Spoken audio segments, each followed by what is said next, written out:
ان اللہ وملائکتہ یصلون علی النبی یا ایھا الذین آمنوا صلوا علیہ وسلموا تسلیما اللہم صل علی سیدنا و مولانا محمد وعلی آل سیدنا و مولانا محمد وبارک وسلم صلاۃ و سلام علیک یا رسول اللہ صلی اللہ تعالی علیہ وسلم۔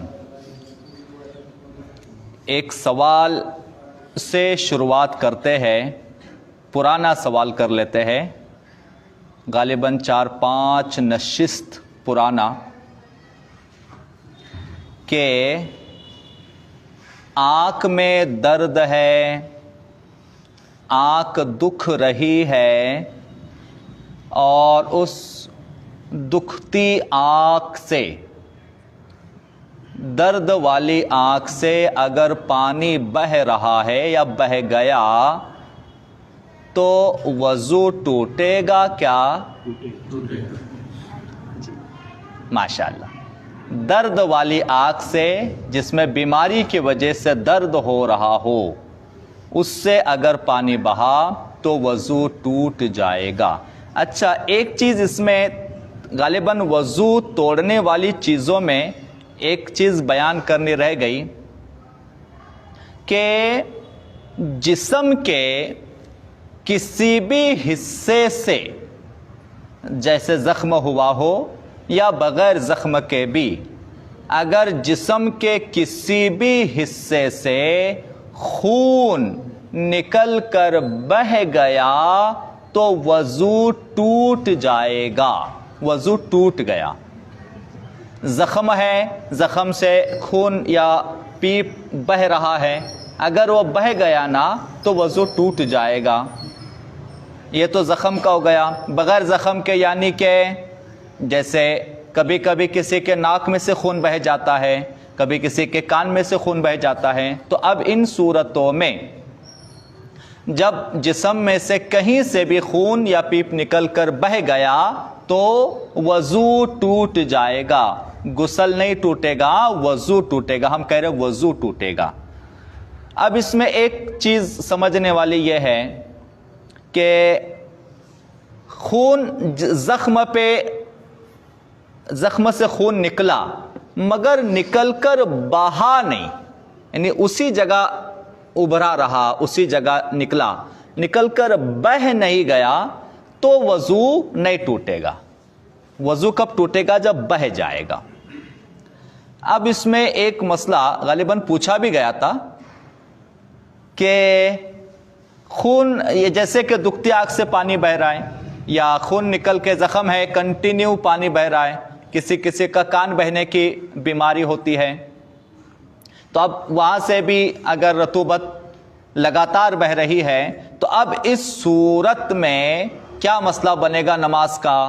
جب نماز کی آنکھ میں درد ہے، پانی بہہ رہا ہے، اب نماز کا ٹائم آیا، وضو کیا، وضو کر کے آیا اور پانی تو بہہ رہا ہے، تو اب اس صورت میں نماز کا کیا مسئلہ بنے گا؟ تو وضو تو ٹوٹ رہا ہے۔ مسئلے کے لحاظ سے دیکھا جائے تو اس میں یہ سہولت اور یہ عذر لکھا ہوا ہے، مسئلے میں عذر کے لحاظ سے یہ مسئلہ لکھا ہوا ہے کہ اس صورت میں جب کہ زخم سے لگاتار خون بہہ رہا ہے، دکھتی بیماری کی آنکھ سے لگاتار پانی بہہ رہا ہے، اور اب نماز کا وقت آ گیا اور وضو کر کے نماز پڑھنی ہے، تو اسے اب مجبوری میں مسئلے کو بیان کیا گیا ہے، اور وہ یہ کہ ایک وضو سے ایک نماز مکمل پڑھی جا سکتی ہے۔ ایک وضو سے ایک نماز مکمل، جیسے ظہر کو ہم نے وضو کیا اور خون زخم سے بہہ رہا ہے یا آنکھ سے پانی بہہ رہا ہے دکھتی آنکھ سے، تو ایک نماز، ظہر کی نماز کو وضو کیا تو ظہر کی نماز مکمل پڑھ سکتے ہیں۔ اس دوران میں اگر پانی یا خون بہہ بھی رہا ہے تب بھی اس میں وضو نہیں ٹوٹے گا ایک نماز مکمل پڑھنے تک۔ یہ بحالت مجبوری، کیونکہ مجبوری کچھ کر ہی نہیں سکتے، نماز تو بہرحال معاف نہیں ہے، تو وہ ایک بات ہے۔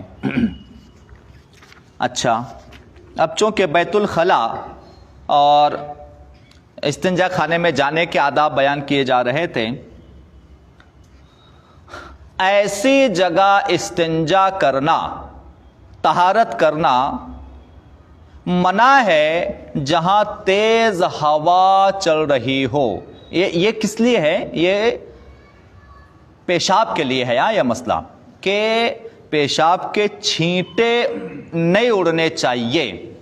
یہ حدیث میں ہے، حدیث میں اس کا بیان ہے کہ پیشاب کے باریک چھینٹوں سے بچنا یہ ہر حال میں لازم ہے، ضروری ہے. کہ پیشاب کے چھینٹوں سے نہیں بچنا، لاپرواہی کرنا، بے خیالی کرنا یہ سخت گناہ ہے. اور یہ ایسا گناہ لکھا ہوا ہے کہ اس کے وجہ سے، اس کے سبب قبر کا عذاب ہوگا، قبر میں عذاب ہوگا اگر چھینٹوں سے نہیں بچا گیا تو.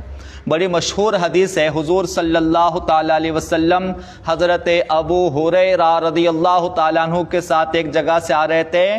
2 قبریں حضور نے دیکھی تو حضور صلی اللہ تعالی علیہ وسلم ان قبروں پر رک گئے اور رک کر بازو سے کھجور کے درخت سے ہری ٹہنی کو توڑا اور توڑ کر دونوں قبروں کے اوپر لگا دیا. حضرت ابو ہریرہ رضی اللہ تعالیٰ نے پوچھا یا رسول اللہ ایسا کیوں کیا؟ تو حضور فرماتے جب میں یہاں سے گزرا تو میں نے دیکھا ان دونوں قبر والوں پر عذاب ہو رہا ہے، اور اس لیے ان کے عذاب میں تخفیف ہو، یعنی ان کے عذاب میں کمی ہو، اس لیے کھجور کے ہری ٹہنی کو توڑ کر ان کے اوپر رکھ دیا، ان پہ لگا دیا. جب تک یہ ٹہنی ہری رہے گی اللہ کا ذکر کرتی رہے گی اور اس کی برکت سے اللہ تعالیٰ ان کے عذاب میں کمی فرمائے گا. اس سے وہ پھول کا مسئلہ بھی ثابت ہو جاتا ہے. ہم قبر پہ پھول ڈالتے ہیں، اس حدیث سے ثابت ہوتا ہے کہ پھول ڈالنا یہ حدیث میں حضور کا طریقہ ہے، کیونکہ پھول بھی تو ہری ٹہنی ہے نا، وہ اللہ کا ذکر کرتے اس لیے مزار پہ پھول ڈالے جاتے ہیں. مگر آج اس کا مطلب بیان کرنے کا مقصد یہ ہے کہ حضور صلی اللہ تعالی علیہ وسلم نے حضرت ابو ہریرہ سے فرمایا یہ جو دونوں پہ عذاب ہو رہا تھا آپ جانتے ہیں کہ اس کی وجہ کیا تھی، کیوں ان پر عذاب ہو رہا تھا؟ تو حضرت ابو ہریرہ فرماتے یا رسول اللہ آپ بہتر جانے، اللہ اور اس کا رسول جانے. تو سرکار فرماتے صلی اللہ علیہ وسلم ان دونوں پر عذاب، ان میں سے ایک چغل خوری کیا کرتا تھا اور دوسرا پیشاب کے چھینٹوں سے نہیں بچتا تھا. تو پتہ چلا پیشاب کے باریک چھینٹوں سے بچنا ہر حال میں ضروری ہے. جو اس پہ دھیان نہیں دے، توجہ نہیں دے، بے خیالی کرے، بے توجہی کرے وہ گناہ گار ہوگا. تو جب بھی استنجا کرے پیشاب کے باریک چھینٹے اڑ کے کپڑوں پہ، بدن پہ کہیں بھی نہیں آنے چاہیے، پلیز اس کا خیال رکھیے. اور ایک سنت، ایک مسئلہ لکھا ہوا ہے کہ بیت الخلاء میں استنجا کرنے کے لیے، طہارت پخانہ کرنے کے لیے بیت الخلاء میں ننگے سر جانا بھی خلاف سنت ہے اور منع ہے. یعنی بیت الخلاء میں بھی جائیں گے تو سر پہ ٹوپی وغیرہ رکھ کے جانا ہے، سر ڈھک کر جانا ہے، یہ سمجھیے. بیت الخلاء میں سر ڈھک کر جانا ہے، کھلے سر بیت الخلاء میں جانا منع ہے، خلاف سنت ہے. اور اس کے بھی اپنے فوائد ہیں دنیا اور آخرت کے لحاظ سے دونوں بھی. اور ایک بہت اہم مسئلہ لکھا ہوا ہے دیکھیے استنجا خانے میں جانے کے تعلق سے، بہت امپورٹنٹ چیزیں. ایسی چیز، ایسا تعویذ یا ایسی انگوٹھی جس پر کوئی دعا یا اللہ اور اس کے رسول کا نام یا کسی بھی بزرگ کا نام یا عربی یا اردو کی کوئی بھی عبارت لکھی ہو یا کوئی حروف لکھے ہو، ایسی انگوٹھی یا کھلا تعویذ پہن کر بیت الخلاء میں جانا بھی منع ہے.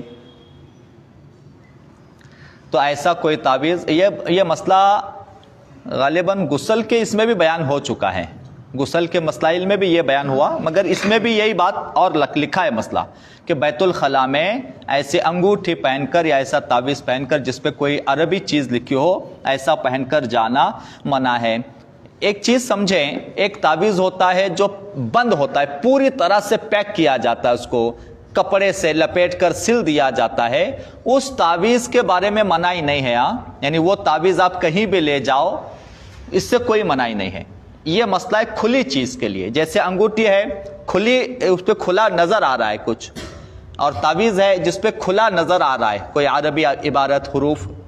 کھلے نظر آنے والے تعویذ کو پہن کے جانا منع ہے، جو بند ہو، چاندی کی ڈبیا میں بند ہو یا ہرے کپڑے میں سل دیا گیا ہو، پیک کر دیا گیا ہو، تو اس کو پہننے میں کوئی حرج نہیں ہے، جا سکتے ہیں پہن کر۔